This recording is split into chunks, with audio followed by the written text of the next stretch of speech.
Okay guys, wanted to show you how I replace vinyl, and this happens to be in a rental unit.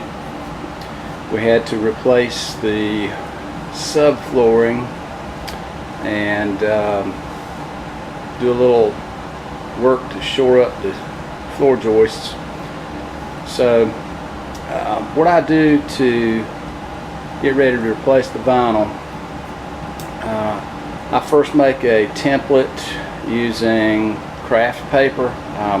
Got a 36-inch roll, and I just came in and tried to map out a template to cut the piece of vinyl from. And as you can see, there's where the bath vanity goes. There's the water supply for the toilet. There is an air register right where the tub is, and this is the door to the hall. And so you can see I pieced together the craft paper where it needed to be. Let's see, I used two pieces. Let's see, I believe it went this way and that way. It wasn't quite wide enough, and so I just added this piece right here. So I don't try to get it exact because I am going to go around the edges with quarter round, obviously, but I get it pretty close. And if it's not exact, you know, I try, even with the painter's tape, I try to get the corners pretty close, and I usually am able to cut it pretty good. You know, I usually overcut it and then do the detail cut. Now, I'm not a flooring installer at all, but I've had some practice replacing vinyl in rental units, and this seems to work for me, given the fact that I may have to replace it several times within just a few years, depending on the wear and tear. I do not glue this down. I make sure that the vinyl is in the unit for about 2 days, 48 hours, so that it can acclimate, and therefore you can control for the expansion and the shrinking of the vinyl itself. So just wanted to show you that. That's a fairly good way to do it for a do-it-yourselfer. So I'll show you what we did. If you pull this back, you can see some of the repair. Let me just take this whole template out.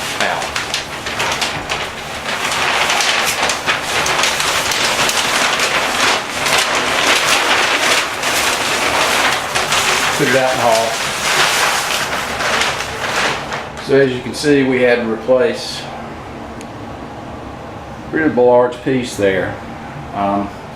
That ductwork was a pain in the butt because we had to reattach, actually had to make some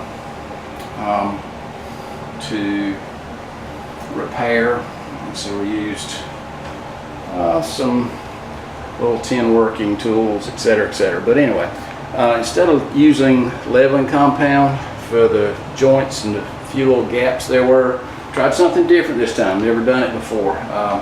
My brother said, well, hey, you know, we never have a lot of good luck with leveling compound.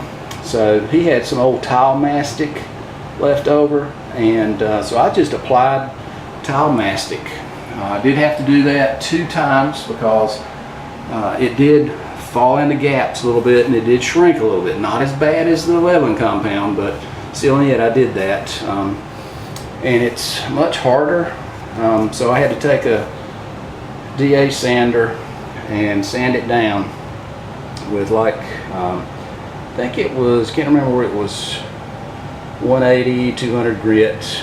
But anyway, I got it pretty smooth, feathered it out, and I think it'll work just fine. You know, but there's a lot of work in this one little place. So let me show you what I did for the cutout of the piece of vinyl that I'm using. So I just took my template and it's pieces really similar to this. This is the kitchen, and it was a larger piece, but this is the final cutout.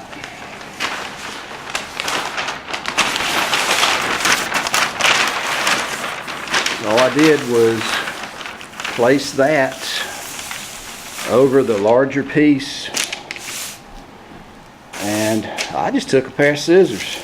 They were sharp scissors, but from that one larger piece that I had left over from another rental property, just so happened that the vinyl design or pattern matched very closely to the color for the kitchen in there. And so I just cut it a little large. So like I say, I trim it down. You know, if I were obviously a flooring installer, I wouldn't have to do that at all. But this seems to work for me. I don't mind a little detail work as long as I don't have to pay somebody else to do it. So I'm good. And what will happen is that when I place this piece of vinyl in the bathroom, you know, I'll just make my little cut there for the drain at the vanity. As you see, I've identified it, labeled it. Make a little cut there for the water supply. The discussion will go over that. That's a pretty close fit for the toilet. There's the air register.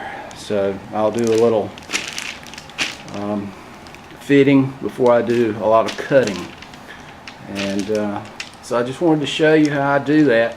And when I get it installed, you know, again, I'll let it stay there probably for a day or two just to relax and expand if it needs to. And if it does, I'll do a little closer trim fitting, and then I will cut some quarter round and install that, caulk it, paint it, and you're good to go. Right here where the door is, you know, I'm probably going to use some, I've used adhesive before. Again, I really don't like to do that because it's very difficult, particularly, and this happens to be a double wide, and they use the particle board sort of subfloor, and it's not in the best of shape, and it would, I'm sure, take some of it up with it if I had to remove it with the adhesive. So we're going to try, may try some silicone something, but anyway, we're going to go over it with a tack strip for the carpet anyway, so it'll be fine. But I just want to give you a quick overview of what I do for the flooring, and as I said, it works very well, but it's really imperative that you let the piece of vinyl acclimate itself, because if it's too cold or if it is too hot, then it's going to contract and or expand depending on the situation, and then you get some bubbling and some buckling because it's not being glued down. So if you're going to glue it down, no problem, but like I said, I don't do that because it's a bear to get up when you have to replace it. And this has worked well for me for the last going on 20 years. So sort of a shortcut method. And if you make mistakes where you're cutting along the edges, as long as they're not huge mistakes, like I say, that quarter round will cover it up. I usually get mine pretty good.